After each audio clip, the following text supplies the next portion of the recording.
Hello, is my voice audible? You can write in the chat box. Okay. So we will wait for a minute. If anybody else is coming, then we will start. Okay.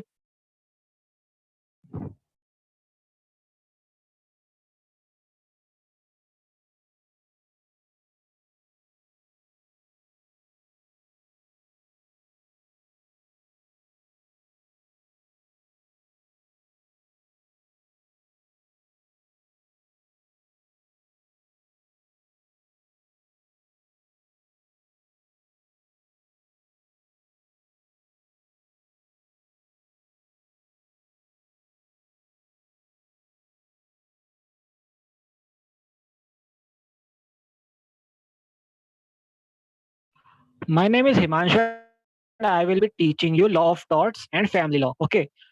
Today we will start with the introduction of the law of tort. Okay.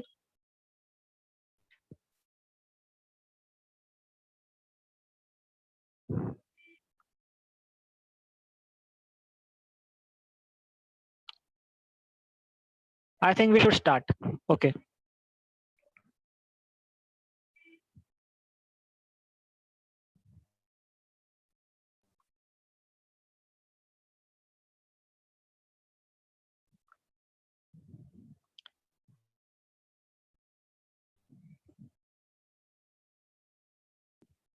You can see the screen, right?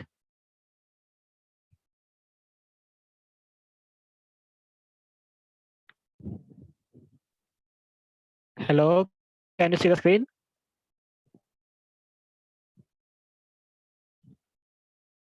Okay. So my name is Himanshu and I will be teaching you law of tort. ठीक है. तो what exactly is tort? है इस class में हम ये पढ़ेंगे कि टॉट क्या होता है और इसका बेसिक क्या होता है.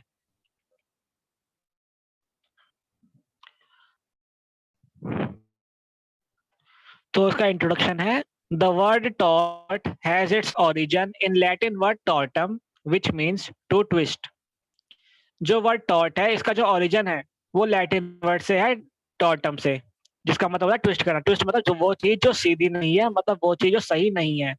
It is equivalent to English term wrong. जो चीज सही नहीं है वो है रॉन्ग, तो इसको रॉन्ग है. तो टॉट मीन्स रॉन्गफुल एक्ट्स. ठीक है ना. कोई भी एक्ट जो कि रॉन्गफुल है वो टॉट कहलाता है. सो टॉट basically means a wrong, more specifically civil wrong. जो सिविल रॉन्ग होते हैं उन्हें ही हम टॉट कहते हैं. और ये जो टॉट है ये कॉमन लॉ से लिया गया है. आप समझते हैं कॉमन लॉ सिविल लॉ क्या होता है? कॉमन लॉ मतलब वो लॉ जो रिटर्न में नहीं है. ठीक है. ये जजेस के द्वारा बनाया गया होता है, जूरिस्टों के द्वारा. ये रिटर्न में नहीं होता, ऐसा कोई स्टैच्यू नहीं होता. स्टैच्यू. ठीक है. तो वो होता है सिविल वो कॉमन लॉ. ये इंग्लिश ब्रिटिश इंग्लिश उसमें वो था, ये प्रेवेलेंट कॉमन लॉ उन्हीं की देन है ये. तो टॉट उसी का हिस्सा है. मतलब टॉट मतलब वो रॉन्ग्स जो कि रिटर्न में नहीं दे रखे आपको, जहाँ पे आपका किसी लीगल उसमें लीगल स्टैट्यूट में नहीं दे रखा कोई भी रॉन्ग, वो टॉट में आ जाता है. ठीक है. A tort occurs when there is a breach of a right of a person by another person. तो टॉट कब होता है? अ टॉट अकर्स. और एक टॉट टॉट जब होता है जब किसी व्यक्ति के द्वारा किसी दूसरे व्यक्ति के राइट का ब्रीच होता है, वो उसके राइट का उल्लंघन करता है. ठीक है. तब हो जाता है taught. When a person infringe the right of another person or cause harm to the other person or his property, he is said to have commit a tort. तो जब भी कोई व्यक्ति किसी दूसरे व्यक्ति के राइट को इन्फ्रिंज करता है या फिर उसे हार्म पहुंचाता है या फिर उसकी प्रॉपर्टी को हार्म पहुंचाता है, ऐसा कहते हैं कि वो टॉर्ट कर रहा है. He is committing a tort. This can be through an act और एन ओमिशन.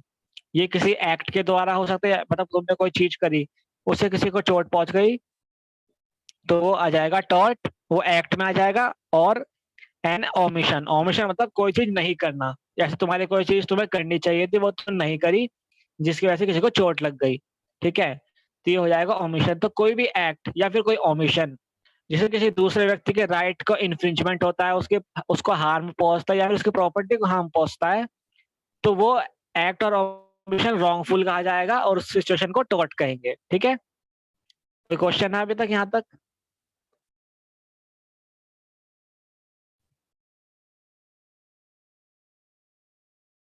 यहाँ तक समझ आ रहा है? ओके, तो अगला है law of taught of law और लॉ ऑफ टॉट्स। अब हम इसे लॉ ऑफ टॉट कहेंगे या फिर लॉ ऑफ टॉट्स कहेंगे, ये बहुत ही कॉमन सवाल है लॉ के उसमें, टॉट के उसमें, क्योंकि इसके जो दो मेन डेफिनेशन है टॉट की, जो वो विनफील्ड और सॉलमन ने वो करा है इसको। विनफील्ड ने कहा है, विनफील्ड एक जुरिस्ट थे, Winfield has defined it as law of टॉट because he believes that all the different wrongful acts fall under the same umbrella, that is thus it is called law of, sorry यहाँ law of tort होगा, torts कर रखा है मैंने, ठीक है, ये लॉ ऑफ टॉर्ट है। तो विनफील्ड कहता है कि जो सारे ही रॉन्गफुल एक्ट है वो सब एक ही अम्ब्रेला के अंदर, एक कैटेगरी में आते हैं, तो उन सबको हमें लॉ ऑफ टॉर्ट कहना चाहिए, ना कि लॉ ऑफ टॉर्ट्स।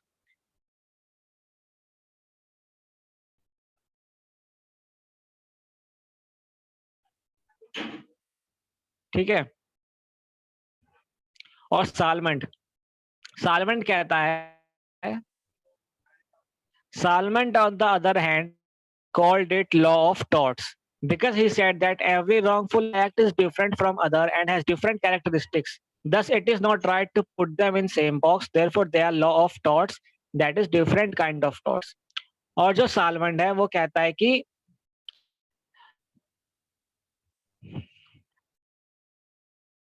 सालमंड कहता है कि जो लॉ ऑफ टॉर्ट है, जो कि रॉन्गफुल एक्ट्स है, वो सब अलग अलग होते हैं और हर रॉन्गफुल एक्ट का एक अलग कैरेक्टरिस्टिक होता है, डिफरेंट कैरेक्टरिस्टिक होता है, डिफरेंट फीचर्स होते हैं, तो उनको हम सेम बॉक्स में नहीं रख सकते। इसलिए लॉ ऑफ टॉर्ट कोई सिंगुलर वो नहीं है, वो एक प्लूरल फॉर्म है, तो उसने कहा लॉ ऑफ टॉर्ट्स। तो अगर आपका कोई सवाल आता है कि लॉ ऑफ टॉर्ट्स किसने कहा है, तो लॉ ऑफ टॉर्ट्स कहा है सालमंड ने, और लॉ ऑफ टॉर्ट मतलब सिंगुलर कहा है विनफील्ड ने। ठीक है, अगर कोई सवाल हो तो बीच में पूछ लेना। अगला है elements of tort.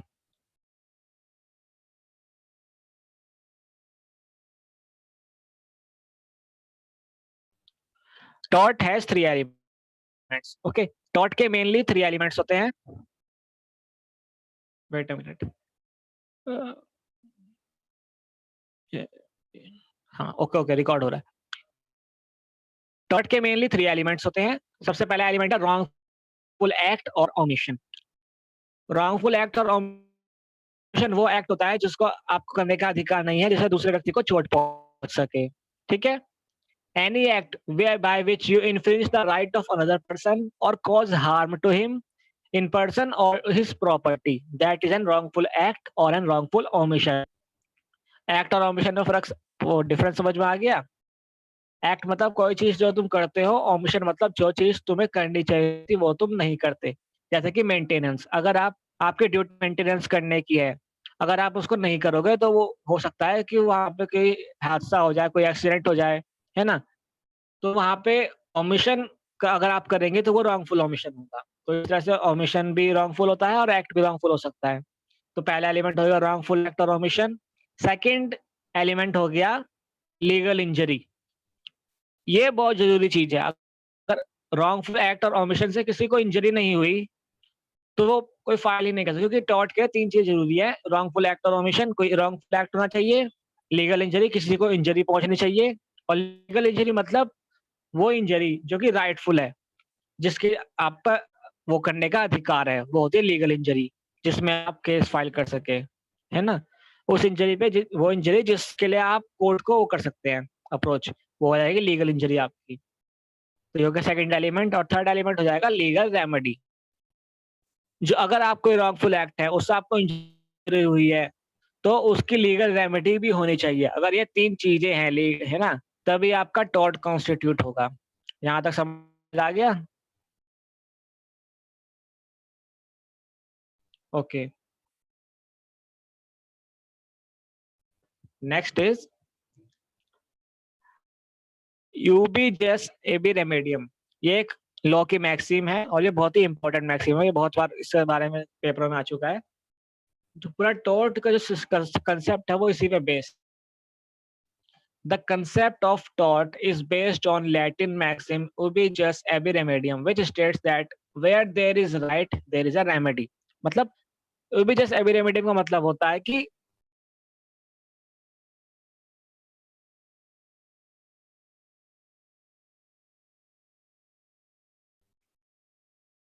wait a minute,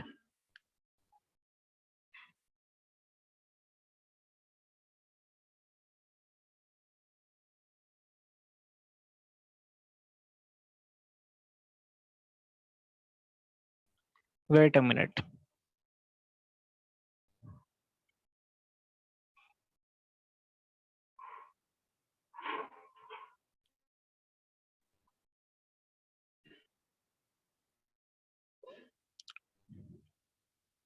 okay, तो उबी जस रेमेडियम का मतलब है where there is a right there is a remedy, जहाँ पे भी आपका राइट है और अगर वो राइट को कोई इन्फ्रिंज करता है तो आपके लिए पास उसके लिए एक रेमेडी है। ठीक है, इसी के ऊपर पूरा टॉर्ट बेस है। अगर आपका कोई राइट को इन्फ्रिंज करता है तो आप उसके खिलाफ कोर्ट को अप्रोच कर सकते हैं। ठीक है, इसी मैक्सिम के ऊपर कंसेप्ट पूरा टॉर्ट का वो हुआ है, बेस है। This means wherever there is a infringement of a right there will be legal remedy. Okay, ये समझ आ गया।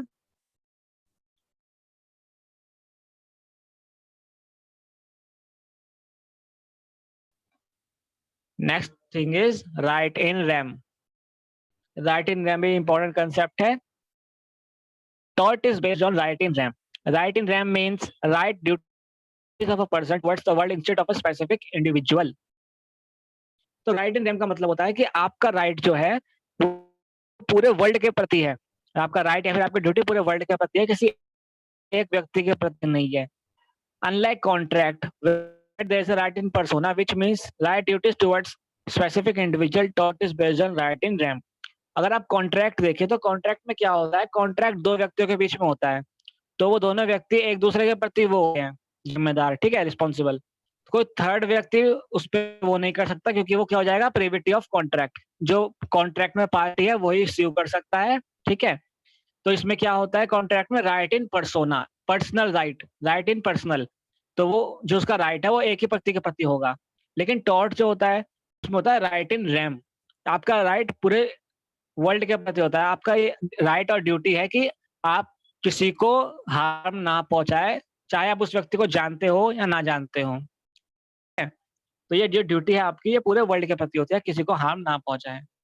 अदरवाइज उस व्यक्ति के पास वो है राइट कि वो कोर्ट को अप्रोच कर सकते हैं। इन short, there is duty of care towards every person. It is the duty of every person to not cause any harm to other people or cause infringement of their right.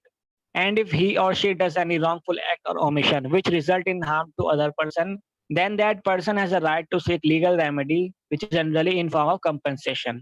ठीक है, तो अगर tort में आपकी duty है कि आप किसी को हार्म ना पहुंचाए, और अगर कोई आपको हार्म पहुंचाता है या फिर आप किसी को हार्म पहुंचाते हैं तो आप पे और उस व्यक्ति पे ये राइट है कि वो कोर्ट पे जाके लीगल रेमेडी अवेल करे। और जनरली जो रेमेडी अवेलेबल होती है टॉर्ट के केस में वो होती है कंपेंसेशन। मतलब अगर आपको कोई हार्म पहुंचा है तो आप उसके लिए कंपेंसेशन ले सकते हैं। हालांकि और रेमेडीज भी होती है लेकिन जनरली कंपेंसेशन होता है, वो भी किस फॉर्म में, अनलिक्विडेटेड डैमेजेस।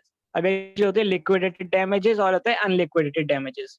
लिक्विडेटेड डैमेजेस मतलब वो डैमेजेस जो पहले से सर्टेन है, जो आपने पहले से डिसाइड कर रखे हैं। तो लिक्विडेटेड डैमेजेस किस में होते हैं, कॉन्ट्रैक्ट में, क्योंकि दोनों पार्टी ऑलरेडी मिल चुकी हैं और वो डिसाइड कर चुकी हैं कि अगर कॉन्ट्रैक्ट की ब्रीच होगी तो कौन कितना वो करेगा। ठीक है, कंपनसेट करेगा। तो यहाँ पे आता है लिक्विडेटेड डैमेजेस जो है डिसाइडेड डैमेजेस, जो कि जबकि टॉर्ट जो होता है वो किसी भी व्यक्ति के खिलाफ हो सकता है। मतलब आप उस व्यक्ति को जानते ना जानते हो, लेकिन आपकी लापरवाही से उस व्यक्ति को चोट पहुंच सकती है। तो उस केस में वो व्यक्ति पे राइट है कि वो अनलिक्विडेटेड डैमेज, मतलब वो डैमेजेस जो कि डिसाइडेड नहीं है कि कितना ले सकता है कितना नहीं ले सकता, ये डिसाइडेड नहीं है इसमें, वो डैमेजेस होते हैं अनलिक्विडेटेड, और टॉर्ट्स में होते हैं अनलिक्विडेटेड डैमेजेस, ये ध्यान रखना। Next thing is injuria sine damno. ये बहुत ही इंपॉर्टेंट मैक्सिम है। This legal maxim states that where there is a legal injury, even in absence of a real harm, even then legal remedy is available to the affected person. This is because legal injury does not mean just physical harm, but also include infringement of a legal right. तो injurious and damnum जो maxim है वो कहती है injury without damage. तो ये basically कहती है कि आप इंजर्ड हो सकते हैं, आपको लीगल इंजरी हो सकती है विदाउट एन एक्चुअल हार्म। आपको फिजिकली या फिर आपको एक्चुअली में कोई हार्म नहीं हुआ, लेकिन आपको फिर भी इंजरी हो सकती है। कैसे? जब आपका राइट इन्फ्रिंज होगा। इसके लिए मेन इंपॉर्टेंट केस समझाने के लिए ये है एशबी वर्सेस वाइट। तो इसमें क्या हुआ था? In this case a person was restrained from casting his vote and the person for whom he wanted to vote won. Thus he doesn't suffer any loss, but still his legal right to vote was infringed. Therefore, it was decided by the court that the person has the right to seek legal remedy and was provided compensation. तो इस case में क्या हुआ था? एक व्यक्ति था, उसको वोट डालने से रिस्ट्रेन किया गया और जिस व्यक्ति को वोट डालना वो चाहता था, जिसके प्रति वोट डालना चाहता था, वो व्यक्ति जीत भी गया। तो इस तरीके से वो उसके वोट ना डालने से उसे कोई लॉस नहीं हुआ, क्योंकि वो जो वो था कैंडिडेट जो था फिर भी जीत गया। लेकिन फिर भी उसको कोर्ट ने कंपनसेशन दिया। क्यों? क्योंकि उसका एक लीगल राइट था, राइट टू वोट, जो कि इन्फ्रिंज हुआ था। उसको कोई हार्म नहीं पहुंचा, क्योंकि जिसको जिताना था वो जीत गया। लेकिन फिर भी उसका राइट इन्फ्रिंज हुआ, तो कोर्ट ने इसमें कहा कि इसको कंपनसेशन मिलेगा, क्योंकि इसका राइट इन्फ्रिंज हुआ है। तो इंजुरियस एंड डैम्नो मतलब जहाँ पे कोई रियल हार्म ना हो, लेकिन अगर लीगल इंजरी है, मतलब आपका राइट का इन्फ्रिंजमेंट है, तो आपको कंपनसेशन मिलेगा। ठीक है? ये है इंजुरियस एंड डैम्नो। अगर कोई क्वेश्चन है तो पूछ सकते हैं आप। Next is damnum sine injuria. Injuria sine damnum का उल्टा हो जाएगा damnum sine injuria. Now this legal maxim states that where there is harm caused to a person but there was no infringement of any right in that case, it will be considered that no legal injury is caused. Meaning, even if a person has suffered loss but there was no infringement of his legal rights, then he won't have any legal remedy available for him. तो डैमडम sign injuria मतलब damage without any injury. तो ये maxim basically कहती है कि वो cases जहाँ पे व्यक्ति को हार्म हुआ है, उसको लॉस हुआ है, लेकिन उसकी इंजरी नहीं हुई। क्यों नहीं हुई? क्योंकि उसका लीगल राइट इन्फ्रिंज नहीं हुआ। इसमें आ जाते हैं इलीगल चीजें, जैसे कि आपने कोई इलीगल कंस्ट्रक्शन कर रखा है, ठीक है? अनऑथराइज्ड कंस्ट्रक्शन आपने कर रखा है, एमसीडीआई उसने अनऑथराइज्ड कंस्ट्रक्शन तोड़ दिया। तो इस केस में क्या हुआ? आपको लॉस तो हुआ, क्योंकि आपने कंस्ट्रक्शन किया था, आपका पैसा लगा था, वो एमसीडी ने तोड़ दिया। लेकिन यहाँ पे आपको कोई रेमेडी नहीं है। क्यों? क्योंकि आपका कोई लीगल राइट इन्फ्रिंज नहीं हुआ, क्योंकि जो आपने कंस्ट्रक्शन किया था वो राइट नहीं था। ठीक है? तो आप पे कोई राइट नहीं है कि आप कोर्ट को अप्रोच कर सके, क्योंकि आपके यहाँ पे कोई लीगल राइट इन्फ्रिंज नहीं हुआ, हालांकि आपको लॉस हुआ। ठीक है? तो दामनम साइन इंजरी यही कहता है कि damage loss without legal injury, ये हो गया दामनम साइन इंजूरिया, जो कि इंजूरिया साइन दामनम का उल्टा है। ओके, इस पे ये बहुत ही इंपॉर्टेंट केस है, एक Gloucester grammar school case. In the case of a Gloucester Grammar School, the defendant was a school teacher in the plaintiff school. Due to some dispute, the defendant left the plaintiff school and set up a rival school next to that of the plaintiff. As the defendant was famous among students for his teaching, boys from the plaintiff school left it and joined the defendant's school. The plaintiff sued the defendant for the monetary loss caused. तो इस case में क्या हुआ? इसमें एक defendant जो था वो एक स्कूल टीचर था प्लेंटिफ के स्कूल में। उसका प्लेंटिफ से झगड़ा हो गया, तो उसने क्या किया? उसने एक राइवल स्कूल खड़ा होकर खोल लिया। उस राइवल स्कूल में वो जो टीचर था वो बहुत ही फेमस था, तो स्टूडेंट्स ने वो स्कूल छोड़ के राइवल स्कूल में एडमिशन ले लिया। ठीक है? तो इसमें जो प्लेंटिफ था, जो पुराना ओरिजिनल स्कूल जो था, पुराना स्कूल जो था, उसका जो होता है ओनर प्लेंटिफ, उसने मॉनेटरी लॉस, उसको घाटा हुआ, क्योंकि जो उसके बच्चे जो फीस आ रही थी वो दूसरे स्कूल में चले गए, तो उसको फीस अब नहीं आ रही। तो here in this case, although the plaintiff suffered the loss, there was no wrongful act from the defendant, thus no legal injury was caused, hence no legal remedy was available for the plaintiff.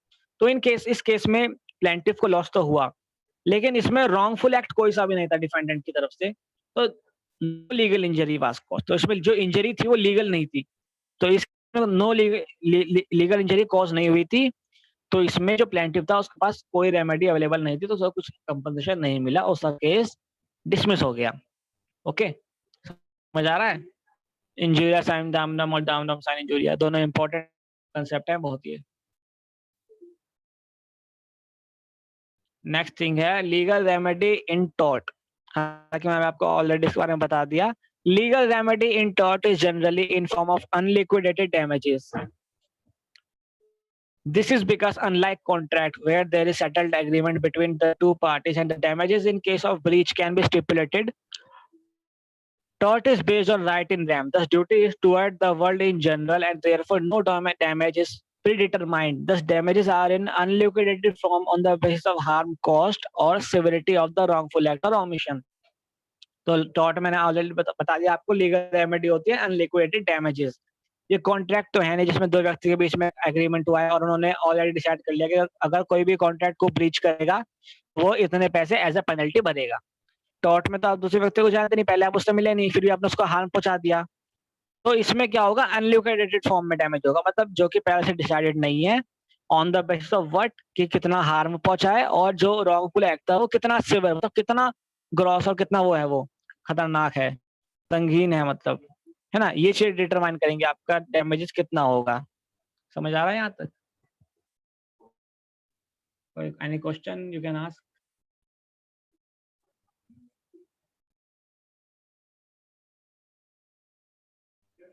Okay,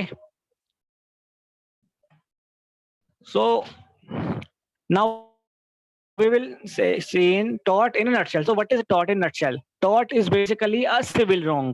Okay, जो civil wrong होता है वो tort होता है। Tort होते हैं जो civil wrong होते हैं। एलिमेंट्स, इसके जो 3 एलिमेंट है, रॉन्गफुल एक्ट और ओमिशन। कोई भी एक्ट जो कि राइट नहीं है जिससे दूसरे को हार्म पहुंचता है, ऐसा एक्ट और ओमिशन। सेकंड है लीगल इंजरी, दूसरे व्यक्ति को इंजरी पहुंचनी चाहिए लीगल। और तीसरा है लीगल रेमेडी, उस व्यक्ति के पास रेमेडी होनी चाहिए। ये 3 इसके एलिमेंट है। अगली चीज है राइट इन रैम, मतलब इसमें होती है duty towards world at large. इसमें पूरे वर्ल्ड के प्रति आपकी ड्यूटी है कि आप किसी को हार्म ना पहुंचाएं। अगली चीज है लीगल रेमेडी। इसमें लीगल रेमेडी क्या होती है, अनलिक्विडेटेड डैमेजेस। ओके, ये था टॉर्ट इन नटशेल।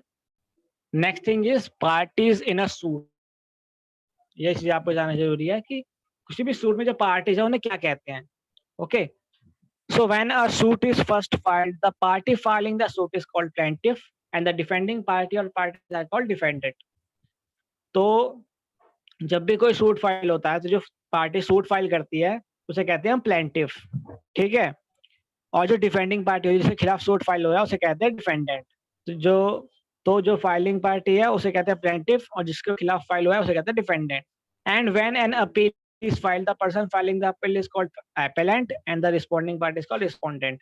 तो जब कोई अपील फाइल होती है, अपील मतलब अगर आपको कोई आपने वो केस फाइल किया ट्रायल स्टेज में, मतलब पहले स्टेज आपने केस फाइल किया, उसमें कोर्ट ने एक डिसीजन दे दिया, आप उस डिसीजन से खुश नहीं है तो आप क्या कर सकते हैं, आप हायर कोर्ट में अपील कर सकते हैं। तो उस केस में जो बंद व्यक्ति, जो हम जजमेंट डेप्टर कहते हैं, जिसके खिलाफ जजमेंट दिया गया है, अगर वो अपील फाइल करेगा तो जो उस समय वो कहलाएगा क्या, सूट। मतलब जब आप फ्रेश केस फाइल करते हो वो होता है सूट।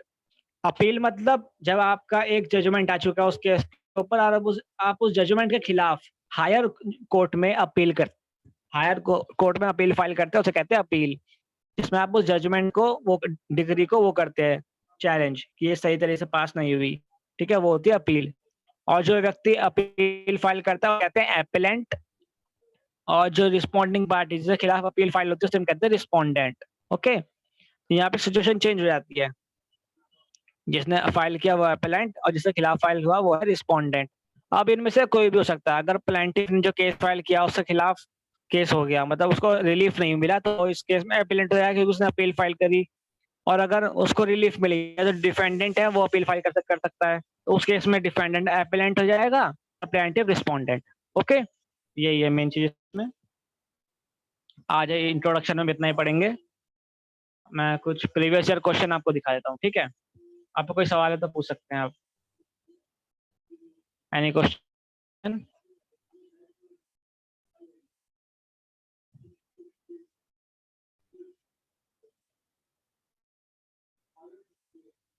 Okay.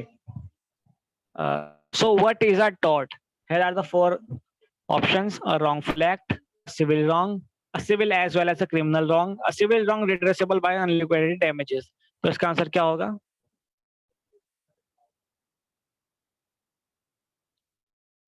चैट बॉक्स में लिख सकते हैं आप लोग।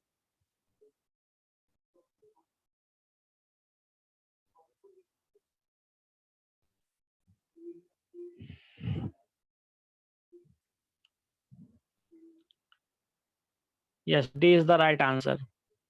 A civil wrong redressable by unliquidated damages. Next is OB just every remedy means. OB just every remedy का मीनिंग क्या होता है? आपके चार ऑप्शन दे रखे हैं, ना से कोई भी एक कौन सा आपको लगता है सही है? Where there is any right, there is remedy. Laws are universally known. It is law which creates rights and duties. Justice is the only remedy. Yes, A is the right answer. The essential characteristic of a tort is violation of A. Right in rem, B. Right in personam, C. None of these, D. A contractual right.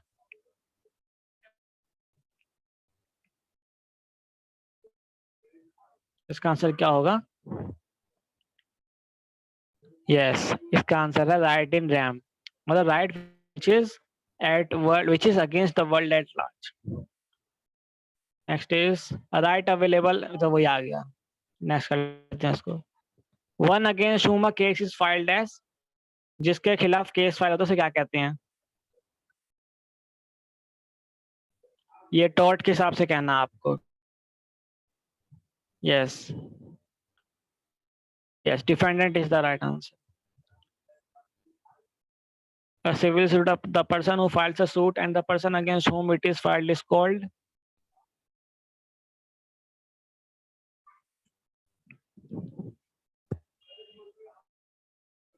Yes, plaintiff and defendant. One who gives reply against appellant, से क्या कहते हैं? जो कि appellant के खिलाफ against reply देता है, जो appellant को reply देता है, उसे क्या कहते हैं?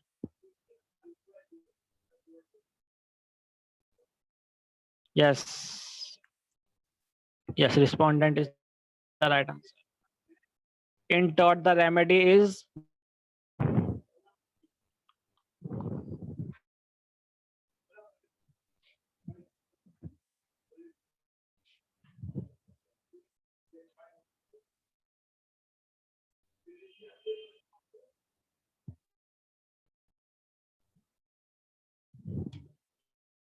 Yes, unliquidated damages. In law of torts, always unliquidated damages are awarded. The meaning of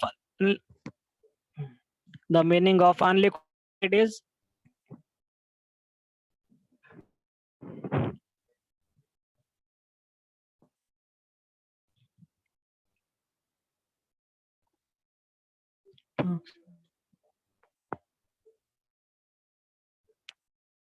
Yes, इसका आंसर है A. Not ascertainable.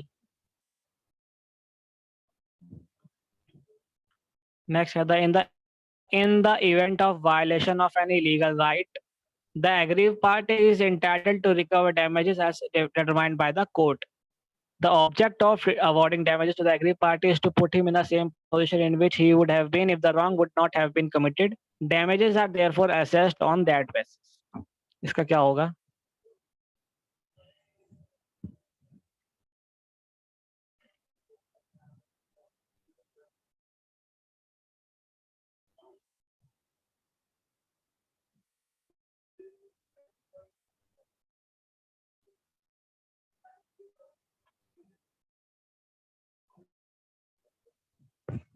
Yes, A is the right answer.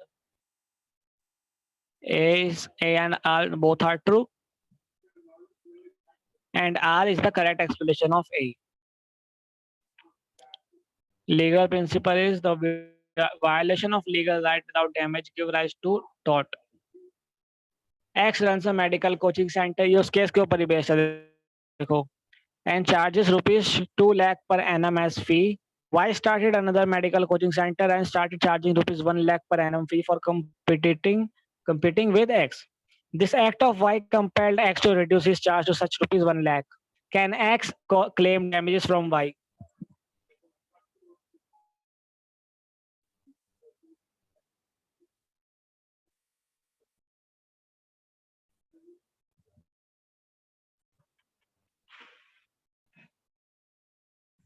Yes, D is the right answer. No, because though there was damage but there was no legal injury.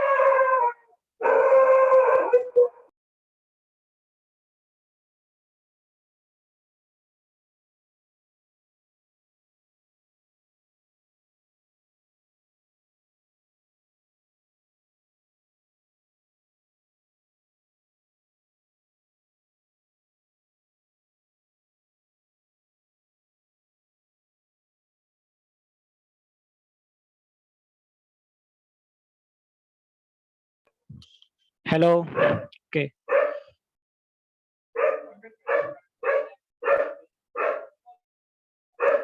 हाँ इसका answer लिख दिया सही है सी इसका answer है next is violation of a legal right without causing any harm loss or damage to the plaintiff is known as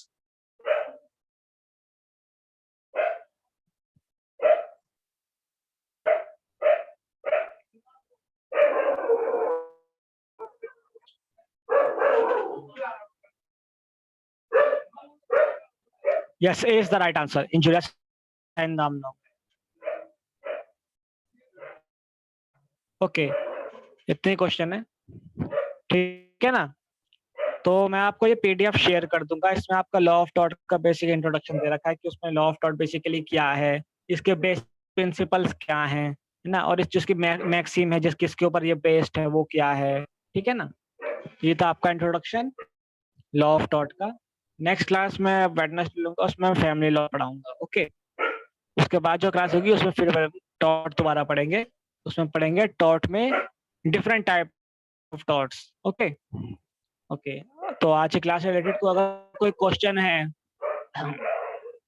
आज की क्लास से रिलेटेड कोई क्वेश्चन है तो आप पूछ सकते हैं अभी any question related to torts clear है इज एवरीथिंग क्लियर ठीक है ना आपको कुछ नहीं करना आपको बस बेसिक प्रिंसिपल्स ध्यान रखने हैं उसके बेसिक एलिमेंट्स क्या है टॉर्ट बेसिकली होता है आपका कंसेप्ट क्लियर होना चाहिए बस ओके ओके तो मैं मीटिंग बंद करने जा रहा हूँ ठीक है नेक्स्ट क्लास में मिलते हैं अब और आपके 9 बजे भी क्लास है ना एक okay okay bye next class में मिलते हैं ओके